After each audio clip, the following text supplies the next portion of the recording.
Rhodia, un des principaux acteurs de l'industrie chimique française, lance officiellement 2 unités de recyclage de terres rares, issues de lampes basse consommation. Donc dans chaque lampe, il y a 6 terres rares, du lantane, du cérium, qui appartiennent à la catégorie des terres rares légères, et l'yttrium, l'europium, le terbium et le gadolinium, qui appartiennent à la catégorie des terres rares lourdes. Donc ce projet de recyclage est principalement centré sur le recyclage des terres rares lourdes. À la conquête des terres rares lourdes, les plus recherchées et les plus chères aussi. 2 unités sont créées, une à Saint-Fond et une autre à La Rochelle. L'une pour récupérer la poudre blanche des lampes qui contient les terres rares et l'autre pour les séparer et les épurer.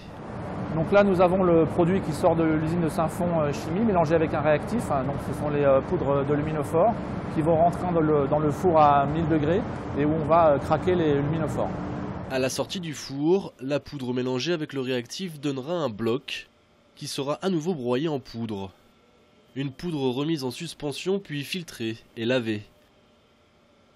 Non dissoute, elle subit ensuite une attaque acide et passe dans des batteries qui vont permettre enfin de séparer les 6 terres rares. Alors une batterie, en fait, c'est un ensemble de mélangeurs décanteurs.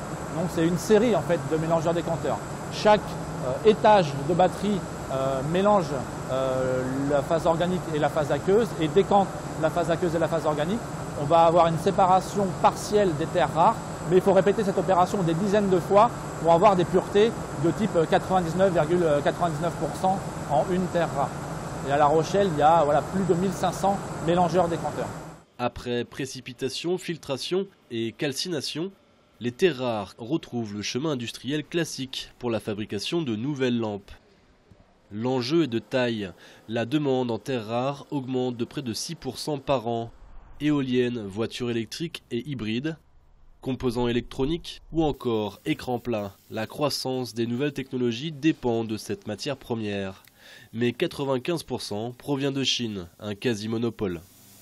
La Chine, dans les années, fin des années 95-2000, a exploité des gisements de terres rares ioniques, donc des gisements ioniques, qui ont la particularité d'être très riches en terres rares et pour lesquels les terres rares sont très faciles à être extraites. Tout le monde recherche des minerais ioniques tels qu'ils apparaissent dans le sud de la Chine et aujourd'hui il n'y a pas d'autres. Il y a certains projets qui ont identifié des gisements ioniques de terres rares, mais pour l'instant il n'y en a aucun qui a passé le stade pilote et encore moins le stade industriel.